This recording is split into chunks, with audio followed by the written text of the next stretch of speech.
Hi friends, Shana tasty கிச்சனை பார்க்குற எல்லோருக்கும் வணக்கம். இன்றைக்கி நம்ம பார்க்க போகிற ரெசிபி குட்டி பிள்ளைங்களுக்கு ரொம்ப பிடிச்ச வெண்ணிலா ஐஸ்கிரீம் தான் ஃப்ரெண்ட்ஸ். எப்படி பண்ணுறது, அதுக்கு தேவையான பொருட்கள் என்னெல்லாம்னு பார்க்குறதுக்கு முன்னாடி இது வரைக்கும் என்னுடைய சேனலை பார்த்துட்டு யாராச்சும் சப்ஸ்கிரைப் பண்ணாமல் இருந்தீங்கன்னா சப்ஸ்கிரைப் பண்ணுங்கள் ஃப்ரெண்ட்ஸ்.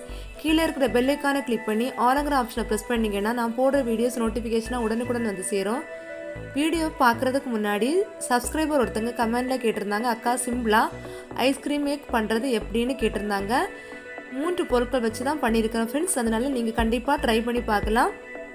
வீடியோவை ஸ்கிப் பண்ணால் பாருங்கள். தேவையான பொருட்கள்: கடாய் எடுத்து 1/2 லிட்டர் பசும்பால் எடுத்து வச்சுருக்கிறேன். அதை கடாயில் ஊற்றிக்கணும். பசும்பால் இல்லை அப்படின்னா பாக்கெட் பால் இருந்துச்சு அப்படின்னா நீங்கள் அது கூட சேர்த்துக்கலாம். 3/4 கிளாஸ் சர்க்கரை சேர்த்துக்கோங்க, பொடிக்காத சர்க்கரை தான். சுகர் கொஞ்சம் கூட வேணும் அப்படின்னா கொஞ்சம் கூட சேர்த்துக்கோங்க. 1/4 கிளாஸ் பாலில் 2 டேபிள் ஸ்பூன் கார்ன்ஃப்ளவர் சேர்த்துக்கோங்க. கார்ன்ஃப்ளவர் ஸ்கிப் பண்ணிவிட்டு கோதுமை கூட சேர்த்துக்கலாம், 2 டேபிள் ஸ்பூன். கோதுமை பிடிக்கணும் அப்படின்னா கோதுமை சேர்த்துக்கோங்க, இல்லை கார்ன்ஃப்ளவர் பிடிக்கும் அப்படின்னா கார்ன்ஃப்ளவர் சேர்த்துக்கோங்க. நல்லா கட்டி பிடிக்காமல் கலக்கி விட்டுக்கோங்க. கட்டி பிடிக்காமல் நல்லா மிக்ஸ் பண்ணி இதை ஓரமாக வச்சுக்கோங்க. அடுப்பு பற்ற வச்சு கடாய் வைக்க போகிறோம். கடாய் வச்சதும் பாலும் சர்க்கரையும் நல்லா கொதித்து வாரது வரைக்கும் ஹை ஸ்பீடில் வைக்கணும். அதுக்கப்புறம் மீடியம் ஃப்ளேமில் வச்சு நல்லா கிளறி விட்டுக்கோங்க. நல்லா கொதித்து வந்தாச்சு. கொதித்து வந்ததும் நான் அடுப்பை குறைச்சி வச்சு நல்லா கிளறி விட்டுக்கிறேன். கிளறி விட்டுறேன். இந்த டைமில் 1/2 டீஸ்பூன் வெனிலா எசன்ஸ் ஃப்ளேவருக்காக சேர்த்துக்கிறேன். வெனிலா எசன்ஸ் வேண்டாம் அப்படின்னா 2 ஏலக்காய் தட்டி கூட சேர்த்துக்கலாம். மிக்ஸ் பண்ணி வச்சுருக்க கார்ன்ஃப்ளவரை சேர்த்துக்க போகிறோம். அடுப்பை எப்போவுமே மீடியம் ஃப்ளேமில் வச்சுக்கோங்க. ஹை ஸ்பீடில் வச்சுட்டிங்க அப்படின்னா புட்டிங் ரெசிபி ஆகும். அதுக்காக தான் நான் எப்போவுமே சொல்கிறது, ஸ்டவ்வை லோ ஸ்பீடில் வச்சுக்கோங்க அப்படின்னு. இதே மாதிரி அடிக்கடி கிளறி விட்டுட்டே இருக்கணும். இது ரொம்ப திக்காகக்கூடாது, நல்ல லூஸாக தான் இருக்கணும். இதோட பதம் எப்படி இருக்கும் அப்படின்னு நான் காமிச்சு தருவேன். அந்த டைமில் ஸ்டவ்வை ஆஃப் பண்ணால் போதும் ஃப்ரெண்ட்ஸ். இதே மாதிரி எப்போவுமே கிளறி விட்டுக்கோங்க.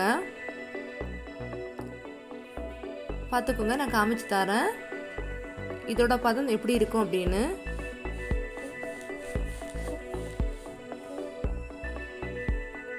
பார்த்துக்கோங்க, இதுதான் ஃப்ரெண்ட்ஸ் இதோட பதம். ரெடி ஆயாச்சு. ஸ்டவ்வை ஆஃப் பண்ணி வச்சுக்கணும். இது ரெடி பண்ணுறதுக்கு 20 நிமிஷம் ஆகும். இந்த டைமில் ஆறுன அப்புறம் டிஃபன் பாக்ஸில் நம்ம ஊற்றிக்க போகிறோம் ரெடி பண்ணி வச்சுருக்கிற ரெசிப்பியை. டிஃபன் பாக்ஸில் மூடி போட்டு ஃப்ரீசரில் 3 மணிக்கூர் வச்சு எடுத்து மிக்ஸி ஜாரில் நல்லா பதம் வரது வரைக்கும் அடிக்க போகிறோம். காற்று எதுவும் போகாத மூடியை எடுத்துக்கோங்க.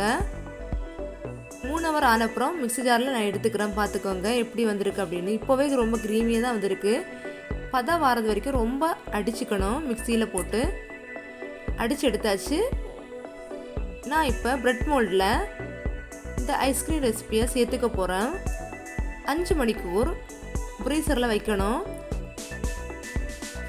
அதுக்காக கண்ணாடி கவரில் நான் மூடி போட்டு வைக்க போகிறேன் ஃப்ரெண்ட்ஸ். இந்த பிரெட் மோல்டை 5 மணிக்கு கழித்து ஃப்ரீசர்லேருந்து எடுத்து திருப்பியும் மிக்ஸி ஜாரில் பேஸ்ட்டாக அடிக்க போகிறோம். 5 மணிக்கு ஆனதும் நான் எடுத்து மிக்ஸி ஜாரில் போட்டு பேஸ்ட்டாக அடித்து எடுத்து பார்த்துக்கோங்க.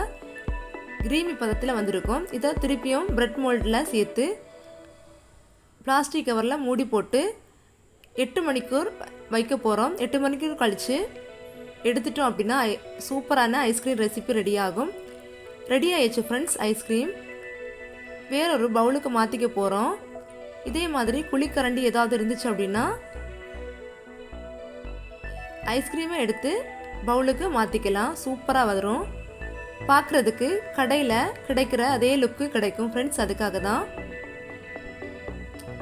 வீட்டில் இருக்கிற பொருட்கள் வச்சு சிம்பிளான மெத்தடில் வெனிலா ஐஸ்கிரீம் செஞ்சு எடுத்தாச்சு. டெக்கரேட்டுக்காக டூட்டி ஃப்ரூட்டி நான் சேர்த்துக்கிறேன். டூட்டி ஃப்ரூட்டி உங்கள் வீட்டில் இல்லை அப்படின்னா நீங்கள் சேர்த்துக்க வேண்டாம். குட்டி பிள்ளைங்க கேட்டாங்க அப்படின்னா இதே மெத்தடில் ஐஸ்கிரீம் செஞ்சு கொடுங்க. வீட்டில் செஞ்சு கொடுத்தீங்க அப்படின்னா ரொம்ப ஹெல்த்தி, ரொம்ப டேஸ்டியாக இருக்கும். கண்டிப்பாக ஒரு வாட்டி ட்ரை பண்ணி பாருங்கள். இந்த வீடியோ பிடிச்சிருந்துச்சுன்னா லைக் பண்ணுங்கள், கமெண்ட் பண்ணுங்கள், உங்கள் ஃப்ரெண்ட்ஸ் அண்ட் ஃபேமிலிக்கு ஷேர் பண்ணுங்கள். இன்னொரு வீடியோவில் உங்களை சந்திக்கிறேன். அது வரைக்கும் பாய் பாய், டேக் கேர்.